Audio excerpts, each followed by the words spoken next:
those are things that you pay attention to. I think at the end of the day, you want to be able to reflect on yourself, reflect on your day, and go, did I help more people than I hurt today? Hopefully, you didn't Right. hurt anybody, but nonetheless, we're all human beings. We all have make irrational decisions, no matter how hard we try. Like that happens. So the question is like, how well did you do? And so when you look at that, of course, you want to be able to go, well, yeah, I think I did better than I usually do. I think I did above average, Yep. or I think I was audacious today and I went beyond that, right? Yep. Welcome to the Audacious Living Podcast, hosted by my man, Audley Stevenson, the Odd Man.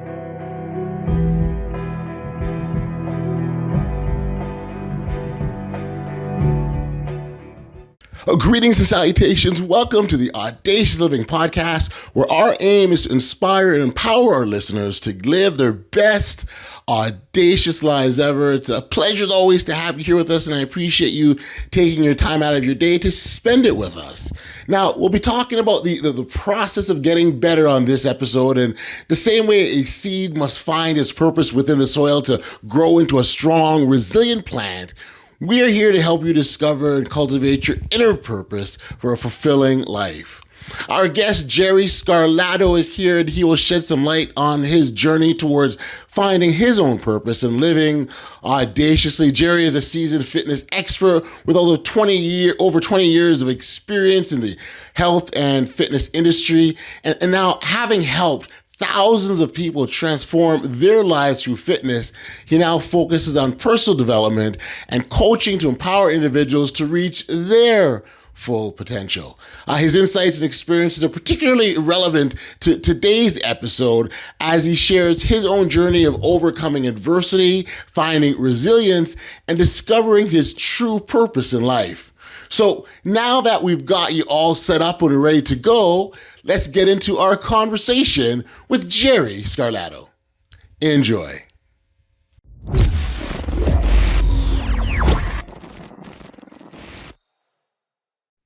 Hey, Jerry, thank you for joining me here today on the Audacious Living Podcast. I appreciate you making the time like this, man. Thank you. Yeah, no doubt, brother. Anything that I can do to help spread whatever word it is out there to spread. No, I'm just kidding. Hopefully that we could get some good stuff out of this conversation. I think we can. Considering the name of this podcast, I'm sure that all you're doing is spreading the joy, brother.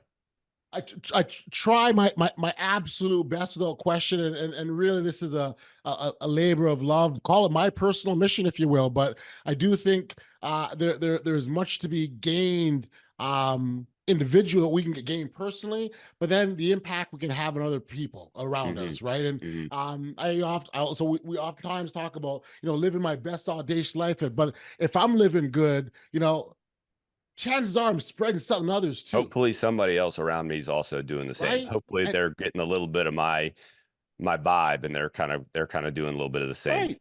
Well, and how many times do you meet someone that's got a good vibe or good energy, and you just jump into that, right? Like Oh, no doubt. that's what we're talking about here.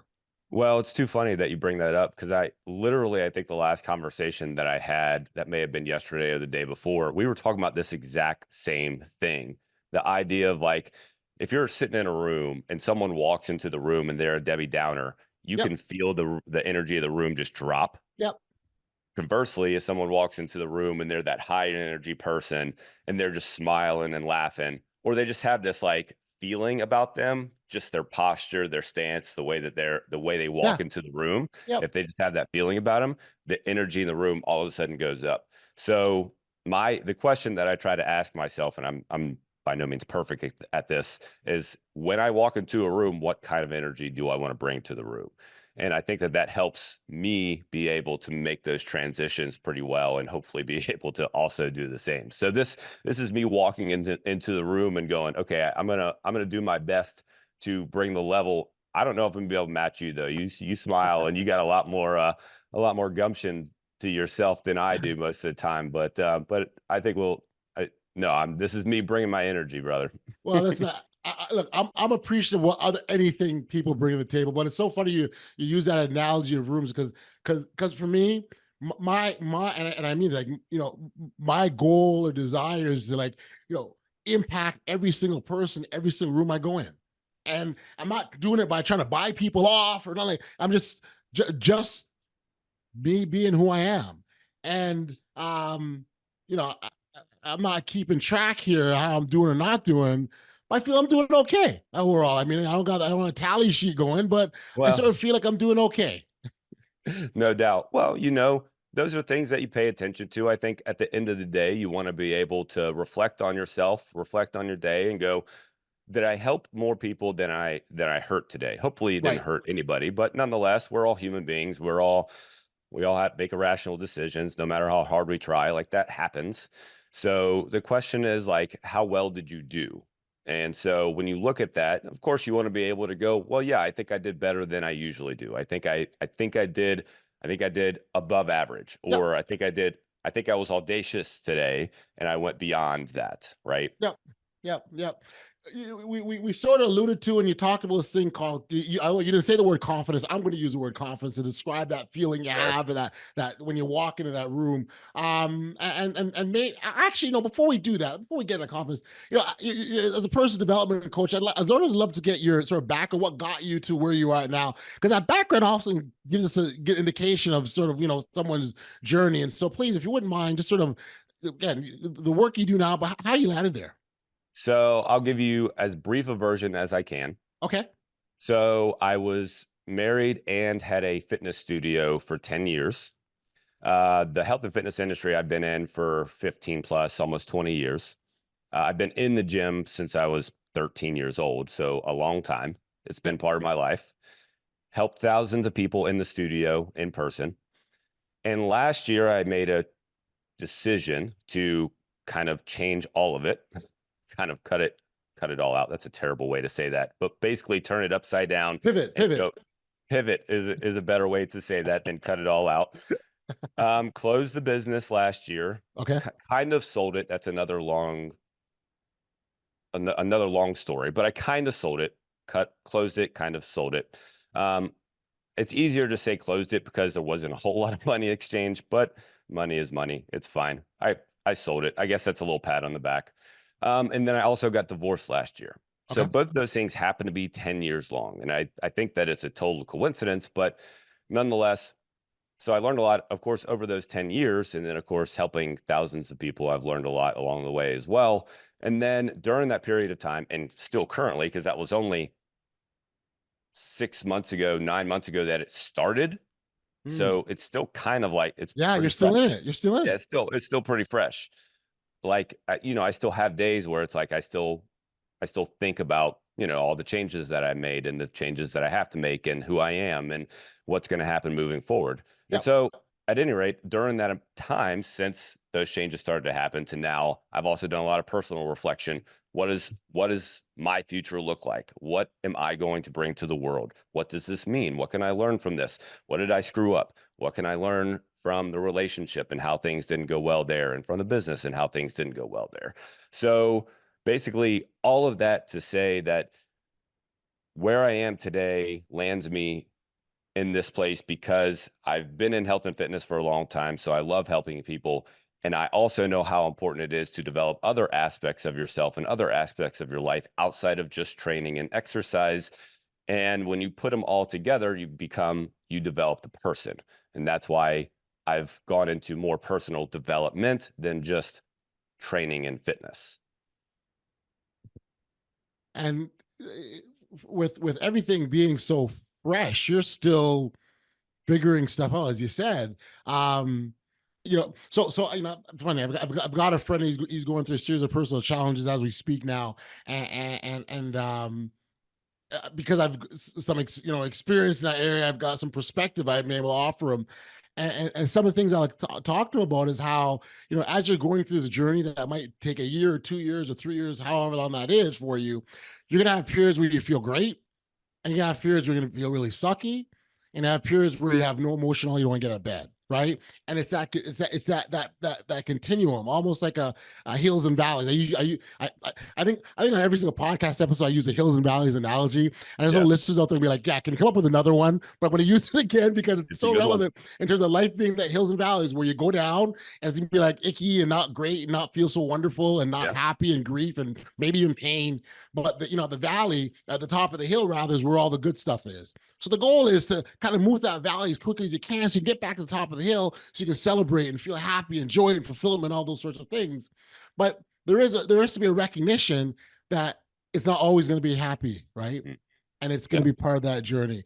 I wonder if you can sort of speak to some of that and from your perspective, what you see. Yeah, Audley, that's a perfect analogy, actually. And the way that I'll layer onto that, if you will, is the way Mhm. that I like to think about it is those valleys will always be there. The hills will always be there too. And you have to be able to recognize that too, because Yep. a lot of people will pass up the hills and they'll pretend like the hills aren't there, right? Yes. And that's Yes. what gets a lot of people to fail. And that's what gets a lot of people to sabotage themselves. So you have to be able to acknowledge those too.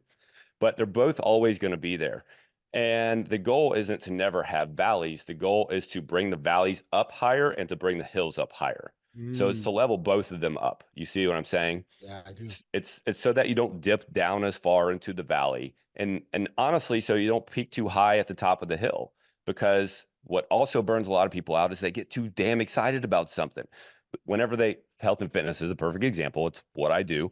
When people get started in health and fitness, I'm getting started. I'm going to get going. I'm going to burn myself out. Now I'm going to get rocking. Yep. And that's exactly what they do. They burn themselves out over the top, right?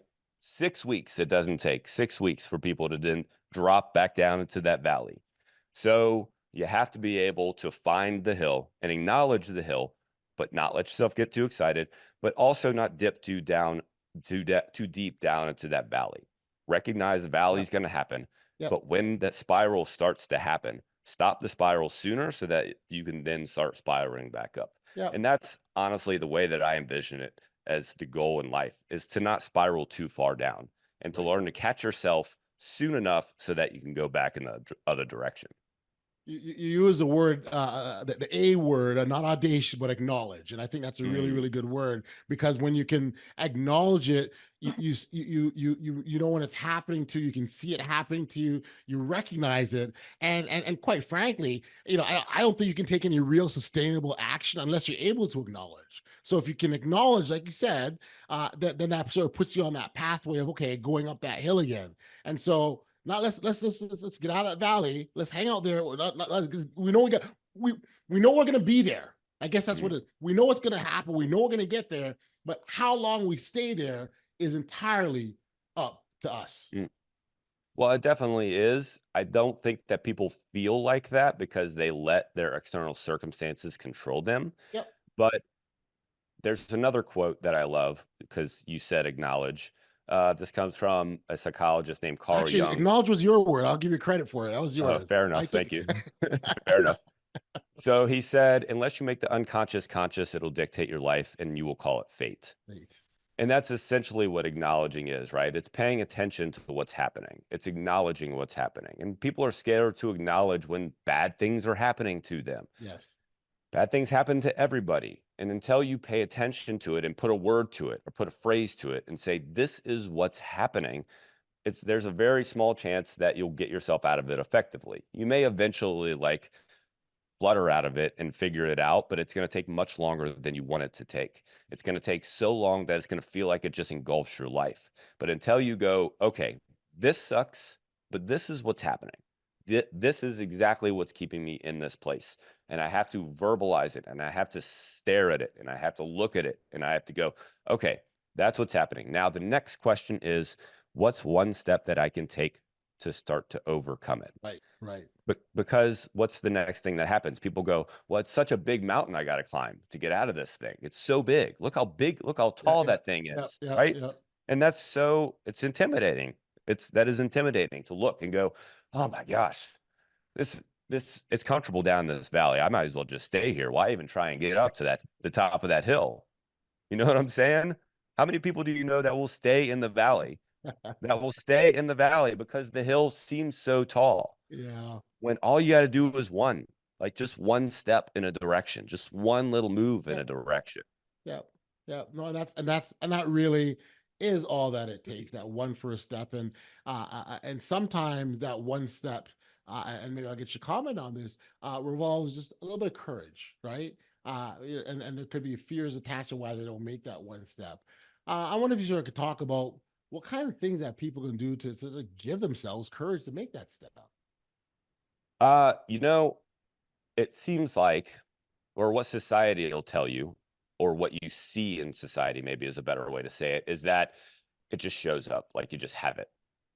Because of all of the social media that we have and all of the things, like people just showing the best part of what's happening in their life, it Hmm. seems like everyone else around you just like, oh, I can't believe that they overcame that. Look at what they did. I can't do that. I've Right. never been able to do that. But Right. you just saw the end of their journey, right? You just Right. saw 10 years down the road. It's the overnight success that you see. You don't Hmm. see all the tinker and toil and the struggle and everything else.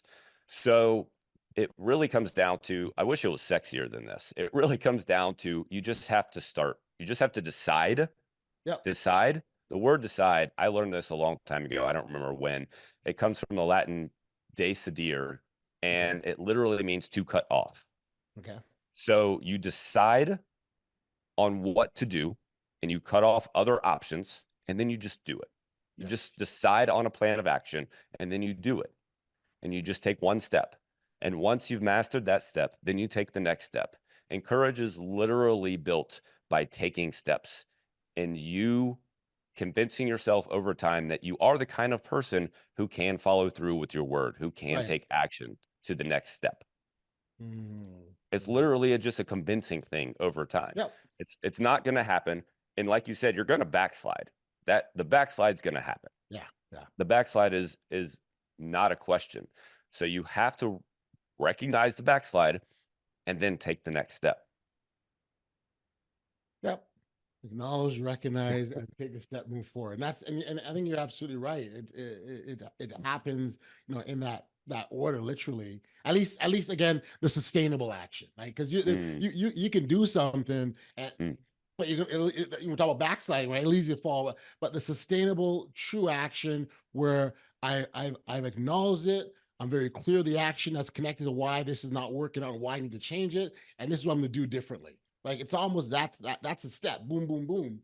Now, how long that takes between each, that's a whole other thing. And individually, right. we determine that. But Mm, that's generally what needs to happen in that order for things to be sustainable. And as you talk about, that's what I'm hearing loud and clear. I think you're mm. absolutely right for sure.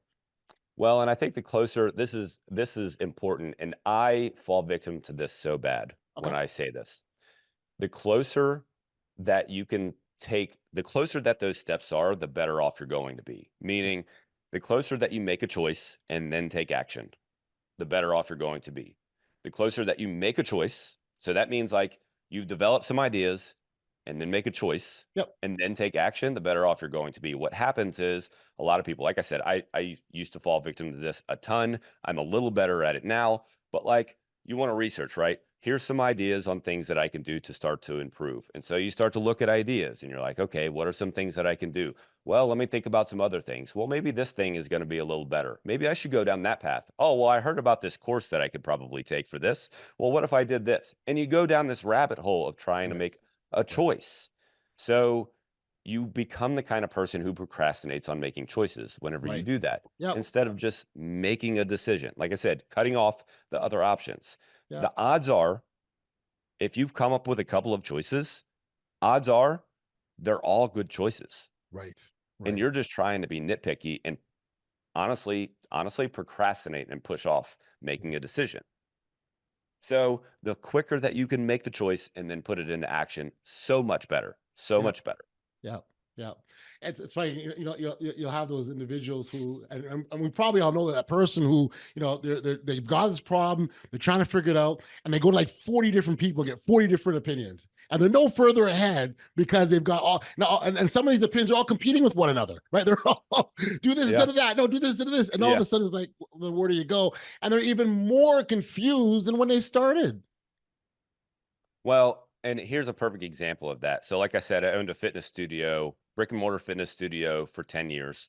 Yep. It took the average person, it took them 18 months to walk in the door. So from the time that they found us to the time that they walked in the door to Wow. come and even have a conversation about signing up, it took 18 months for that to happen. Now, how does that happen? How does it take you 18 months to find a place that you have to get in shape? And I'm not saying that they find us and we're the place that they definitely have to go. But like you find a place, you have to get in shape and you go, well, I'm going to just wait 18 months to actually show up. Well, no, probably what you did is that you thought about it and then you talked about it. And then, yeah, you lost it. It got lost in the back wind somewhere at some point. And then it came back into your vision. And then you paid attention a little more. And then it got lost again. And then it came back and so on and so forth. And that cycle happened. And then 18 months later, you actually showed up and did something about it. And you lost a whole 18 months instead of just, I found something. Let me see what it's Go. about. Good. Let me take action. Yep. Yep. Yep. Yep. We are irrational beings, No, but I hear you. Listen, we have to protect our downside somehow. we have to, man. I wonder if you could talk about the importance or the significance of self-reflecting, right? And really looking at ourselves. I do think that that is a key part of this process that we're talking about, isn't it? I would have to say that it's probably, man, the most important. It might be the most important part because, Maybe next to the action, actually doing it. Maybe close. but without reflection, how do you know? How do you know what to start to take action on? 1A, Without some, 1B, maybe. yeah. I mean, Close. they are very close. Really, they Yeah, yeah. are. No, you're right. So you have to look at yourself, and you have to really that's the hard thing is really looking at yourself because, like I said, it doesn't feel good to do wrong things. It doesn't feel good to be a failure. It doesn't feel good to whatever negative emotion you want to attach to it. And most of the time when you're trying to figure out what steps you need to take, you're looking at the downfalls. Well, what's the things that I've screwed up, or what's the things that I need to fix, or whatever. So, but that's the most important thing because you don't know what direction to even start going in until you start to pay attention to what's going on here. Until you actually look and go, okay, what's actually holding me back? What's actually keeping me where I am? For instance, in my relationship, two people are two people. Two people are involved in every relationship. But on my side, I was freaking stubborn and hard-headed. Right. Stubborn and hard-headed. And damned if I didn't get in my own way a lot of times being stubborn and hard-headed in that relationship. So if I want to be in another relationship and I want it to be successful or at least increase the chances of it being successful, I have to be able to look at that and go, okay, I was stubborn and hard-headed in that relationship. How did that impact her? How did that impact our relationship? And what Yep. can I do to make that better? If I don't look at that, the next time a relationship pops up, guess what? I'm going to be stubborn and hard-headed again. Yep. I remember early on there was a relation. I was in a relationship and I used to get angry quickly. Mm. And it's funny. I've sort of done a little bit of work to sort of figure out why, and I've never really gotten to the bottom of it. But I just found that like I seem to have like a short fuse, which is so when I look at that person now, I'm like, that's a night and day, a totally different person. But that's me consciously wanting to do different because I was sort of seeing the impact and what people kind of like. I was always seeing a positive, happy person, but I was a positive, happy person that had this short fuse, and the two didn't correlate for me, and I wanted to change and I wanted to do different, and so I started to do that. But the point I'm making is that it's that being able to sort of reflect on kind of, well, who are you, and how do you want to show up in the world, and are you in alignment with that? Because if you're not, then there's something needs to be adjusted or changed here. And so now it's just kind of funny when I think back and I look at the things I reacted at instantly, I'm like, yeah, what was wrong with you, man? And I get that's a value of perspective and maturity and growth, all that kind of stuff that certainly feeds into it. But I think it's a really key exercise to be able to look at yourself, look at the person you want to be, look how it's impacting others, and then make the changes accordingly. Yeah. And that also requires you knowing the kind of person that you want to be. I Yeah. think you brought up a very good point there, because I don't know that a lot of people decide or are deciding on their own who they want to be. They let society decide for them, Good point. right? They fill the gaps with kind of a little bit of themselves, but like society kind of tells you who you need to be, and you kind of fall into the rhythm, right? You just kind Yep. of go along with it.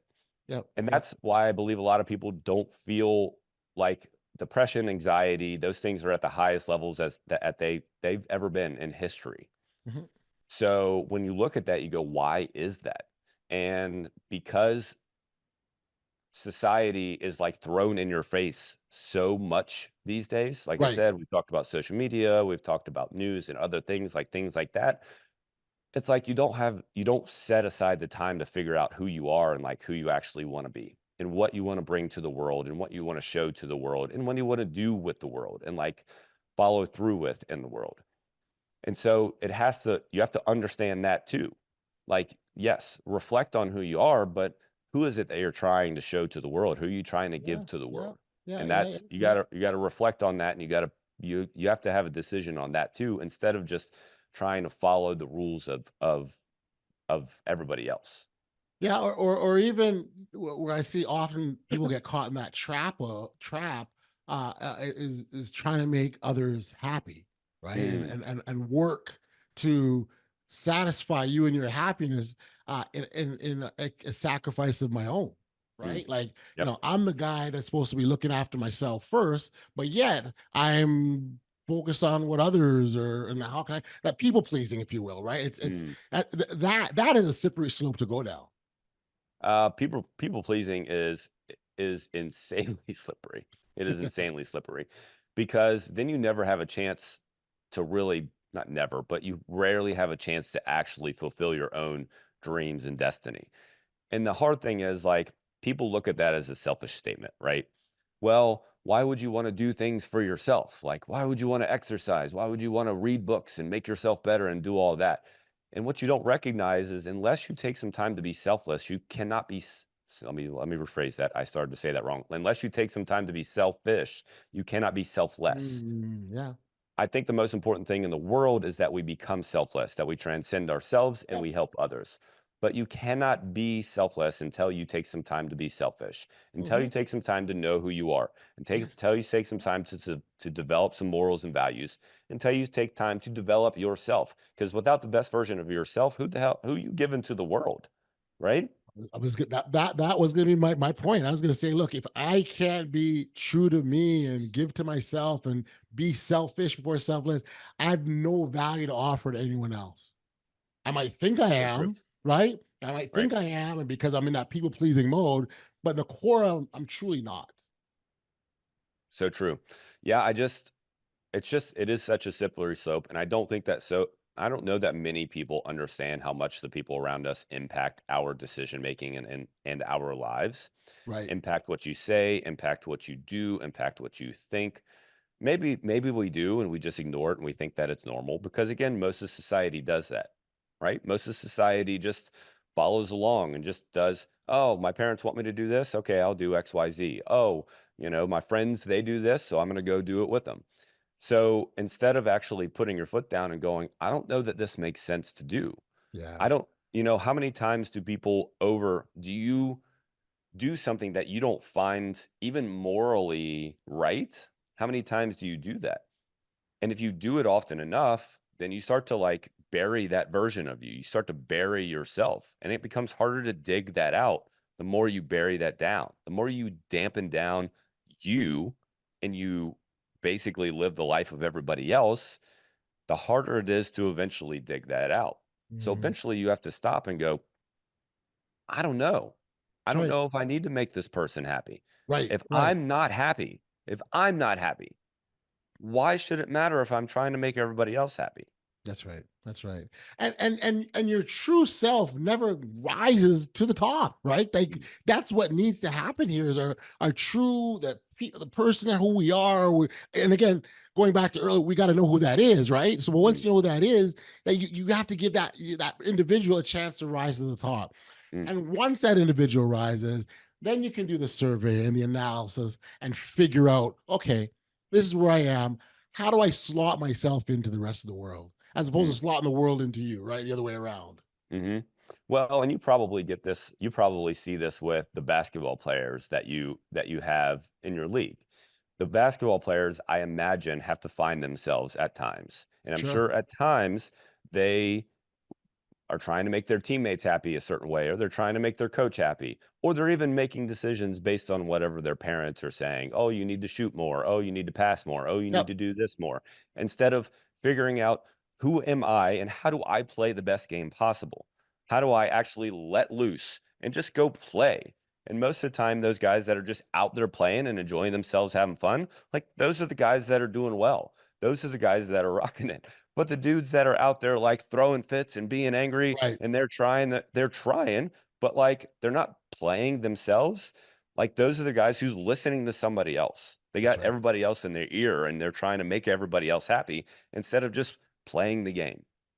It's funny you use that you reference basketball. Literally, there was a player in our league there that literally requested to be traded for the sole reason is that they were not happy with the environment, right? Mm, The environment wasn't serving them, and as a result, he directly saw how it was impacting his ability to be effective. mm, This isn't serving me. I need to go. mm-hmm. And it's funny because there's an aspect where they're the part of sports where people like, well, just tough it up and suck it up and Mm-hmm. go out there and make it happen, and that's part of the life, and right. And people will view him as being negative, or he's a Selfish. quitter because, or he ran from it, or he doesn't like Mm-hmm. adversity, and that's not it at all. I actually commend him on his ability to be brave enough to say, this isn't working, I gotta go. Mm-hmm. Right. And so it's just interesting that the dynamics in that regard, how it could be viewed. Well, and you would think that like the team that he's playing for would appreciate that too, because if he feels like the environment's not letting him play to his fullest potential, then that means he's not playing to his fullest potential. You got it. It, it doesn't mean that he's not trying, but like if he feels like it's not an environment for him and he's not playing well, then the team should go, okay, great. Like, all right, we'll ship you. Well, I don't want to, maybe they don't smile about it, but like you go, okay, that's fine. Like we want to be able to have guys here that can play at their best and live in this environment and Yep. function well in this environment. So you think that the team would also go, yeah, I'll support that. Yeah, for sure. We've talked about confidence a little bit, but I want to actually take confidence and apply that to adversity. And what if you sort of talk about the significance of having that confident state, so when adversity or trouble or whatever it comes, we can withstand it. Uh, so I'm a sucker for lines. So I'm going to go ahead and say another quote. I don't remember where this one comes from. You don't rise to the level of your expectations. You fall to the level of your training. Mm, So when it comes to overcoming adversity, so many people we are at the altar of comfort, if you will. okay. In other words, we live very comfortable lives. Our houses are 72 degrees, our cars are 72 degrees, our offices are 72 degrees. We have very comfortable chairs. Like physically, our bodies are comfortable, mentally, our minds are comfortable. Yep. And so when something small comes in and actually slaps us in the face just a little bit, it throws us off course, right? So that's why I believe it's so important to actually build discomfort into your life Mm, and build some adversity into your life. Now, of course, I'm not talking about like marrying somebody or being in a relationship with somebody that right. creates adversity in your life. I'm talking about, some basic things, like do some basic things to cover some ground so that you can build resilience and you can build that courage and confidence. One of the things that I believe, and I'm 100% biased on this, but Yep. one of the things that I believe is more effective than almost anything else in the world, well, that's definitely a reach, but it's very effective overall, is weight training. Because when you weight train, you can build so much courage and confidence because you lift a weight and then you're like, oh, I didn't know I could lift that weight. And then you lift another weight and you're like, oh, I didn't know I could do that. And then you do some movement and you're like, I didn't know I could do that movement. And then you do another weight. And you're like, oh my gosh, I can't believe I could do that. And 12 months down the road, you're a completely different person. And you're like, I had no clue I was capable of any of this. And the courage and confidence that you can build by being in the weight room and pushing yourself and going beyond your limits is Yep. just phenomenal. That's one example. Like I said, I'm Yep. very biased in that because I Yep. believe I've just been into my whole life. But that's just one example of building discomfort into your life and building some level of adversity into your life. And that's a level of adversity because you have to go in and beat the weights. Like you Yes. can't let the weights win that day. Yep. Yep. Right. Yep. Yep. It's funny, a buddy of mine, we go to the gym and work out, and he'll say to me, let's put on more. I'm like, I don't know if I can do it. And he'll throw it on, and I'm like, okay, did it. Right. So Yeah. to your Yeah. point, right, it's exactly Yeah. that. And it's funny because it's almost the same argument we have every single time we go to the gym, right? He wants to lift heavy. And I'm like, no, let's do it in moderation and work. I'm like, let's get more reps in. Let's get more reps in. Let's lift light. No, we got to lift. And it's the same argument over and over again. And undoubtedly, I said, all right, fine, put the weight on. And he puts the weight on and we lift it. I'm like, oh, okay, all right, fine. Right. All right. All right. Right. Fine, But we can do it. but to your point, that adversity, the confidence, it does equip us, if you will, and prepares us. Because a piece that I think is important and why building our confidence in advance of adversity is such a good thing is that when it arrives at a doorstep, we can deal with it, right? No one gives you a call to say, hey, listen, at 4:30 today, I'm gonna drop a package of adversity off at your door, and I want you to deal with it. No, you just got to deal with it when it arrives, right? And so the whole idea of dealing of building your confidence and doing the things that you need to do to strengthen yourself isn't just for that moment. It'll take you beyond. So there we go. 100%. That is a great way to put it.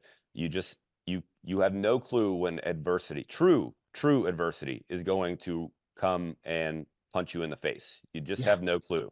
Yeah. Like Mike Tyson once said, everyone's got a good plan until you get punched in the face. Like, that's right. That's no, right. It's like so true. And I think even on an analogy with sports and boxing specifically, there isn't a champion in the world that did not get punched in the face. Right? So that's a path that you're going to have to go down to get there, right? So the question really is how badly do you want it? That's really what it is. Or do you really want it? How bad do you want it, and how willing are you to put yourself into situations to build it? Yeah. Because if you don't put yourself in adverse situations, which are uncomfortable, and you have to figure out how to overcome things, then when those things come along, when something comes along, then it's going to sweep you off your feet, and you're going to get knocked on your back. And it's up to you to decide how long it takes you to get up, but that's going to be based on your training. How much have you trained for it? How much have you prepared for it? And you got to underscore. Can we underscore that word when, right? Like, right. It's not going 100%. nowhere. It's when it's coming. It's when it's going to happen. Like I said, I got divorced and closed a business last year. Now, granted, both of those things were to an extent under my guidance and decision, but nonetheless, I had no clue they were going to show up at the same time. No. I had no clue, no matter how, like, they weren't planned. It just so happens in a 9-month period that, like, it was time to do it. You see what I'm saying? Yep. So I had no clue. So I had to figure out on the fly, how do I deal with both of these things at the same time? At the same time. Wow. Now, again, I went into that with my ego telling me that I think I can do this because I've done training. I've trained, like I said, physically for a long time. I've trained a number of ways. I read regularly. I do things to cover those grounds, but this was a big thing, right? This was a big thing. And I still had some struggles, and I still have times where I question, how capable am I for the next thing? But all I can do is what I can do today to be able to build it. Got you. Jerry, listen, man, I've had a great chat, man. This has been awesome. I so thoroughly enjoy the exchange of ideas and the perspectives, and I thank you for sharing even just some of your personal experiences, because I think that feeds into very much into how you got to where you got to, and what's more importantly, where you got to is how you can what you can use that, how you can help others, right? And so thank you for that. For our listeners that wanted to catch up with you, learn more about your work, where can we send them? The best place right now is Instagram at Jerry Scarlato. Very cool. Nice and easy. I love it. Yeah, I like Nice simple. and easy. There we go.